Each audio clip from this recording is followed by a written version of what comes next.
Marine Corps Air Station Iwakuni hosted Friendship Day 2023 on April 15th for the first time in 4 years.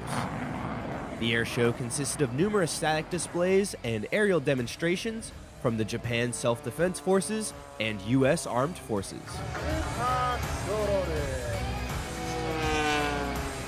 I think it is very meaningful to let our neighboring countries and the whole world know about this. The first purpose is to allow the visitors who came today to have fun. And the second is to let the whole world know our bond.